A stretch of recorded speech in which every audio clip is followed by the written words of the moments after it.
निवेशिक क्या होता है। आज का ये टॉपिक है। हिंदी में प्रकरण बोलेंगे। आप पढ़ेंगे कि किस तरह अंग्रेजों ने हमारे देश को जीता और स्थानीय नवाबों और राजाओं को दबाकर अपना शासन स्थापित किया। मतलब उस जमाने में 19वीं शताब्दी और 18वीं शताब्दी की और 20वीं शताब्दी के ये समय है कि जो बहुत बड़े भूभाग पर अपना साम्राज्य फैलाए हुए रखते थे और जो मजदूर वर्ग के होते थे, किसान वर्ग के होते थे या अन्य वर्ग के जो लोग होते थे उन पर राज्य करते थे, तो उन्हें नवाब के रूप में जाना जाता था और राजा के रूप में भी जाना जाता था। तो अंग्रेज़ों ने उनको कैसे दबाव में रखा और किस प्रकार से अपना लाभ के उद्देश्य से राजाओं को हमेशा ही दबा करके रखा। आप देखेंगे कि किस तरह उन्होंने अर्थव्यवस्था व समाज पर नियंत्रण स्थापित किया। यानी हिंदुस्तान की धरती पर जो भी कृषि के माध्यम से अनाज उगाए जाते थे या अन्य प्रकार की फसलें उगाई जाती थी, जैसे धान, गेहूँ, मक्का, बाजरा, जूट, कपास या नील इत्यादि,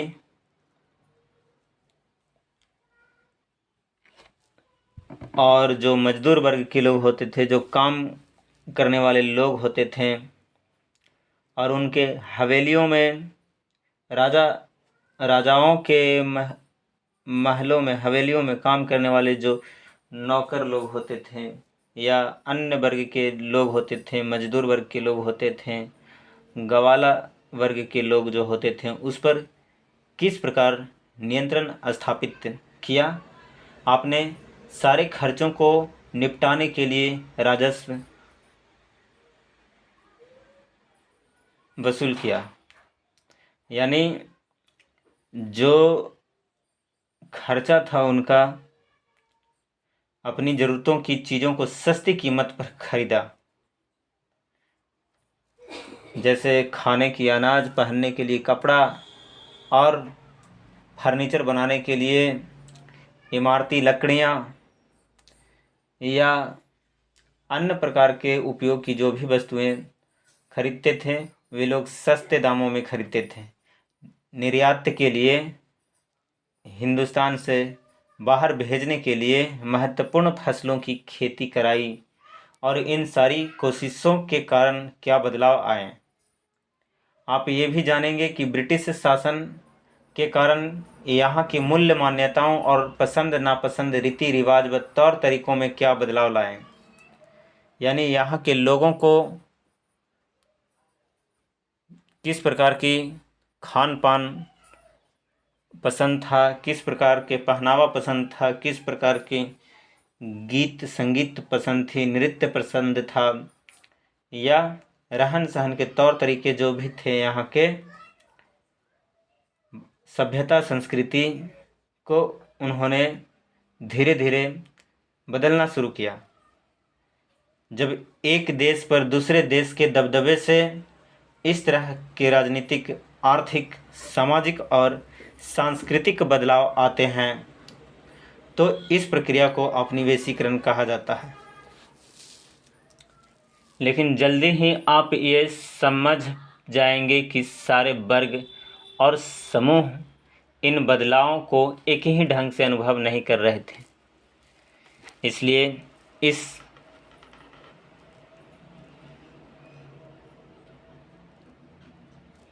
तथ्य को हमारे अतीत यानी कई अतीतों पर केंद्रित नाम दिया गया है।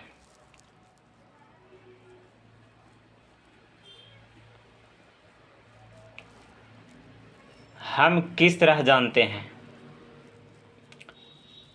भारतीय इतिहास के पिछले 250 साल का इतिहास लिखने के लिए इतिहासकार कौन से स्रोतों का इस्तेमाल करते थे?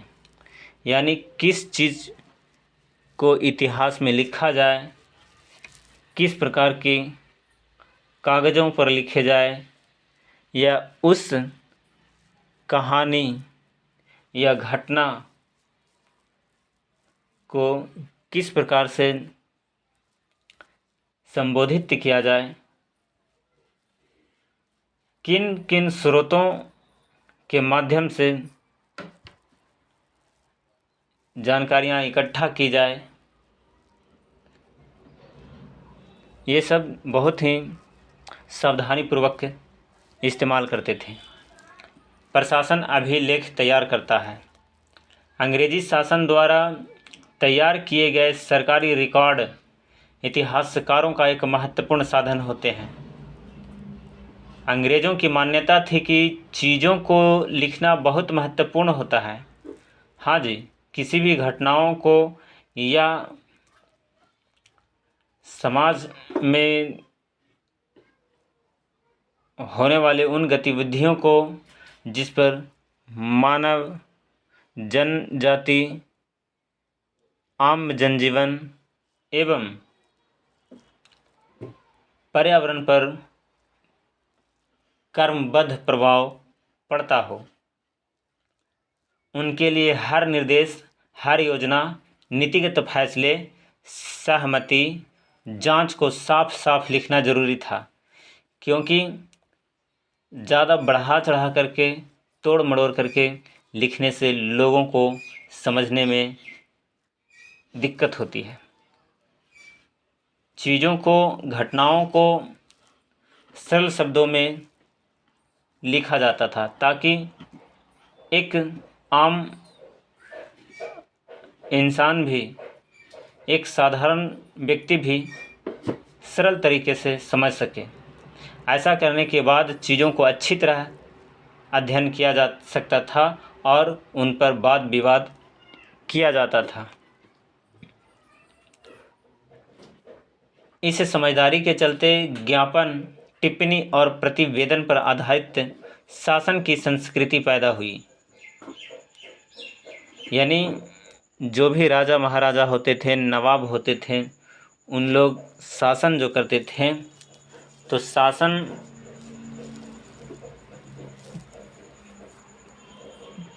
पर आधारित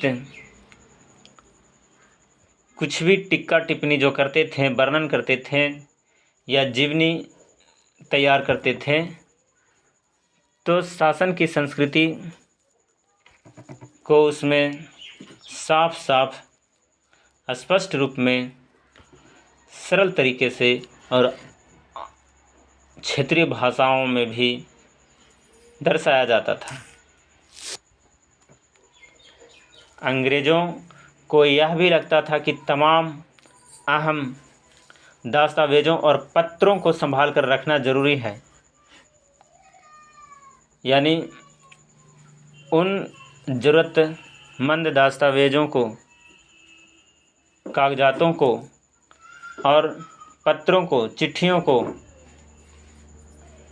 या आंकड़ों को संभाल कर रखना ज़रूरी है, जो आने वाले समय में कभी जानकारी ली जा सकती है। उन्होंने सभी शासकीय संस्थानों में अभिलेख कक्ष भी बनवा दिए। यानी किसी भी प्रकार की संस्थान है तो वहाँ एक अभिलेख कक्ष बनवा दिए। यानी उसमें विभिन्न प्रकार की दस्तावेज होते हैं, जिसमें उस संस्थान से संबंधित, उस विभाग से संबंधित या उस क्षेत्र से संबंधित उसमें लिखा हुआ होता था। उस अभिलेख में सही और सरल तरीके से साफ साफ दर्शाया रहता था।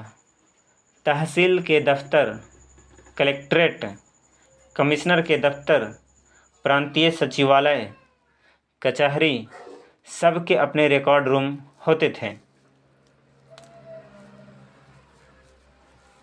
पुलिस के लिए अलग प्रशासनिक विभाग में होती थी और कृषि से संबंधित अलग कृषि विभाग से संबंधित ऑफिस में होती थी और ज़मीन से संबंधित तहसील के दफ्तर में, रजिस्ट्री ऑफिस में होती थी। यानी सबके अपने अपने रिकॉर्ड रूम होते थे ताकि कभी भी उनके पूर्वज या उनके जानने वाले, पहचानने वाले या ज़रूरत के हिसाब से उस व्यक्ति को काम पड़ने पर उस ज़मीन से संबंधित दस्तावेज को यहाँ से निकलवा सकता है अभिलेखागारों से। महत्वपूर्ण दस्तावेजों को बचाकर रखने के लिए अभिलेखागार, आर्काइव और संग्रहालय जैसे संस्थान भी बनाए गए। अभिलेखागार, आर्काइव जो होता था उसमें विभिन्न प्रकार की बहुत सारी और आवश्यक जानकारियाँ होती थी, दस्तावेज़ों पे लिखी हुई होती थी और श्रेणीबद्ध करके रखा गया था। संग्रहालय में विभिन्न प्रकार के वस्तुएं रखी होती थी, सुरक्षित रखी होती थी ताकि आने वाले दिनों में उसे लोग जान सके कि यह इस काम के उपयोग में होता है और ये चीज़ इसलिए बनाया गया था। 19वीं सदी के शुरुआत में प्रशासन की एक शाखा से दूसरी शाखा के पास भेजे गए पत्रों और ज्ञापनों को आप आज भी अभिलेखागारों में देख सकते हैं। वहां आप जिला अधिकारियों द्वारा तैयार किए गए नोट्स और रिपोर्ट पढ़ सकते हैं या ऊपर बैठे अफसरों द्वारा प्रांतीय अधिकारियों को भेजे गए निर्देश और सुझाव देख सकते हैं। 19वीं सदी के शुरुआती सालों में इन दस्तावेज़ों को सावधानीपूर्वक नकलें बनवाई जाती थीं। उदाहरण स्वरूप आज अगर किसी व्यक्ति की नई गाड़ी सड़क पर चल रही है और बीच रास्ते में कहीं एक्सीडेंट हो गई तो मालिक तो अपना घर है या विदेश में है, घूमने गया है, तो उस गाड़ी से संबंधित जो भी कागजात होते हैं वे आजकल हार्ड कॉपी और सॉफ्ट कॉपी के रूप में भी होता है। यानी हार्ड कॉपी वो कागज़ जो होती है जिस पे लिखा होता है गाड़ी नंबर, गाड़ी का मालिक किस दिन को किस एजेंसी से ली गई और इसका लाइसेंस है, किस प्रकार का लाइसेंस है, किस स्थान पर ये गाड़ी खरीदी गई थी और ये गाड़ी कहाँ चलाई जाती है, किस रोड में चलाई जाती है, इससे संबंधित सारे जानकारियाँ दस्तावेज में होती है। और वे दस्तावेज अगर किसी कारणवश गाड़ी में जल गई तो मालिक को कैसे पता चलेगा कि ये घटना हुई थी या हमारी इतना नंबर की ये गाड़ी कहाँ खो गई है। तो ऑनलाइन लोग चेक करते हैं, ट्रैफिक सिस्टम से संपर्क करते हैं और उस गाड़ी से संबंधित जो भी कागजात होते हैं वो ऑनलाइन निकलवा लेते हैं, चेक करवा लेते हैं कि हाँ ये गाड़ी सचमुच में कहीं जल गई है, निष्क्रिय हो गई है या गाड़ी कहीं खड़ी है। ये पुलिस छानबीन करती है, प्रशासन का ये काम है। तो उसे जानने के लिए, समझने के लिए या उसे अवलोकन करने के लिए दस्तावेज़ की ज़रूरत पड़ती है। तो वह दस्तावेज़ मिलेगी कहाँ? तो उस कंपनी के ऑफिस में मिलेगी। उस कंपनी के ऑफिस वाले से संपर्क करेंगे या मालिक के पास फ़ोटोकॉपी होगा तो वो भी दिखाएंगे, और नहीं तो फिर वो गाड़ी प्रशासन अपने सिस्टम के अनुसार जब्त करके ले जाएगी। या आजकल किसी भी मुकदमा में लोग केस करते हैं तो केस करने वाले व्यक्ति की नाम, किन के ऊपर केस किया गया है, उसका नाम, किस प्रकार की घटना है, किस दिन घटी और इसमें कौन कौन से लोग शामिल थे, तो ये सब दस्तावेज़ों में लिखित होता है। और वही दस्तावेज़ फिर थाना से ट्रांसफ़र किया जाता है कोर्ट में और कोर्ट उस दस्तावेज के आधार पर फैसला देती है कि किसको सज़ा होना चाहिए, कितना दिन के होना चाहिए, क्या जुर्माना लगना चाहिए।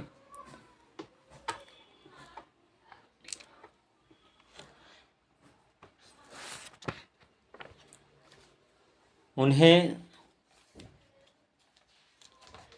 ये सब चीज़ों की आवश्यकता पड़ ही जाती है।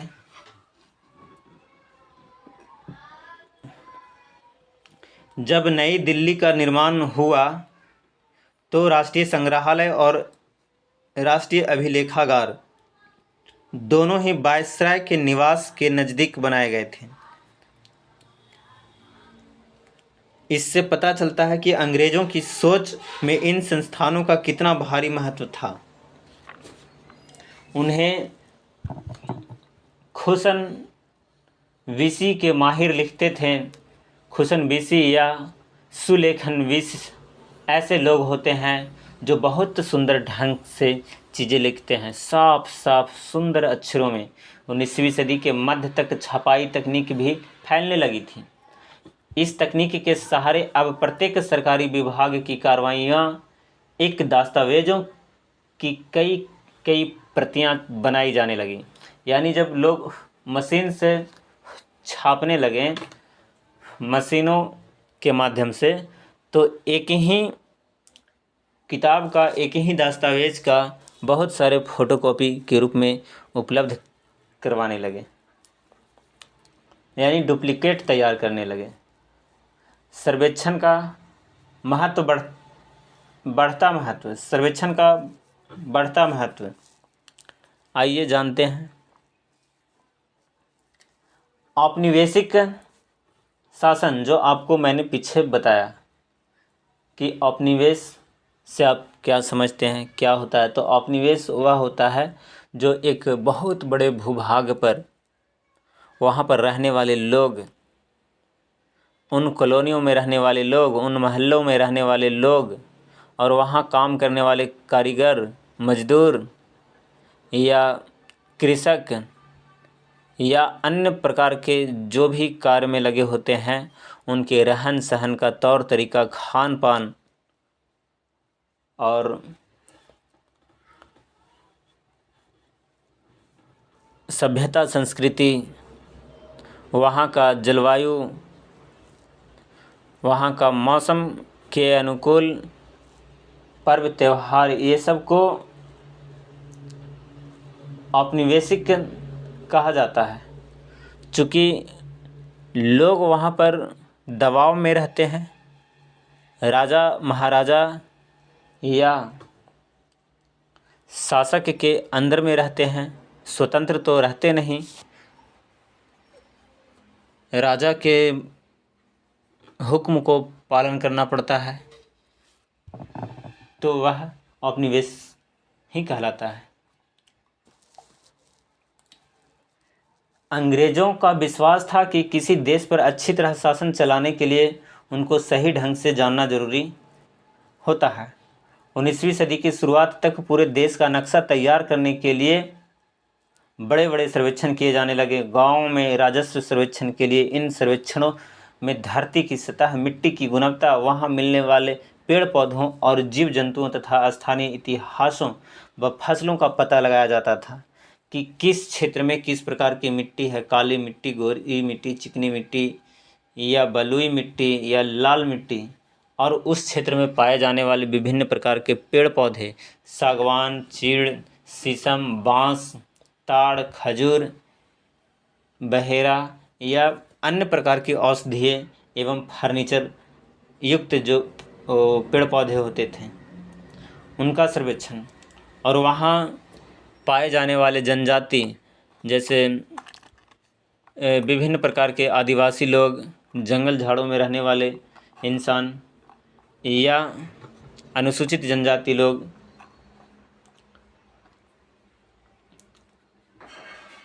या वहाँ पर पाए जाने वाले जीव जंतु, गाय, भैंस, शेर, हाथी, भेड़ इत्यादि,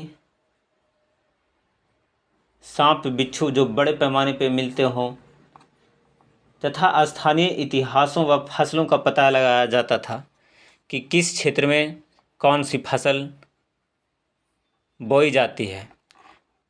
धान कब बोई जाती है, गेहूं कब बोई जाती है, मक्का कब बोई जाती है और किस क्षेत्र में किस फसल की खेती ज़्यादा होती है, इन सबों का सर्वेक्षण किया जाने लगा। अंग्रेज़ों की राय में किसी इलाके का शासन चलाने के लिए इन सारी बातों को जानना जरूरी था। 19वीं सदी के आखिर में हर 10 साल में जनगणना भी की जाने लगी। जनगणना मतलब उस क्षेत्र में या उस देश में कितने लोग हैं, कितने बच्चे बुजुर्ग, स्त्री पुरुष, लड़का लड़की हैं, इन सब का गिनती। जनगणना के जरिए भारत के सभी प्रांतों में रहने वाले लोगों की संख्या, उनकी जाति, इलाके और व्यवसाय, उनका कमाने का स्रोत, मजदूरी है, नौकरी पेशा है, कृषि है या अन्य कोई काम है के बारे में जानकारियाँ इकट्ठा की जाती थीं। इसके अलावा वानस्पतिक सर्वेक्षण, प्राणी सर्वेक्षण, प्राणी वैज्ञानिक सर्वेक्षण, पुरातात्विक सर्वेक्षण, कहाँ पर किस प्रकार की पत्थर पाए जाते हैं, उन चट्टानों में किस प्रकार की खनिज पाए जाते हैं, किस क्षेत्र में कोयला है, किस क्षेत्र में सोना है, किस क्षेत्र में हीरा है या अन्य प्रकार की धातुएं हैं, खनिज हैं। मानव शास्त्रीय सर्वेक्षण, किस क्षेत्र में किस जाति के लोग रहते हैं, किस समाज के लोग रहते हैं, उनका रहन सहन, खान पान और रीति रिवाज क्या है। वन्य सर्वेक्षण, किस क्षेत्र में किस प्रकार के वन्य पाए जाते हैं, वनों में किस प्रकार के वन्य जीव होते हैं। तो इन सबों की जानकारी इकट्ठा कर रहे थे। कई दूसरे सर्वेक्षण भी किए जाते थे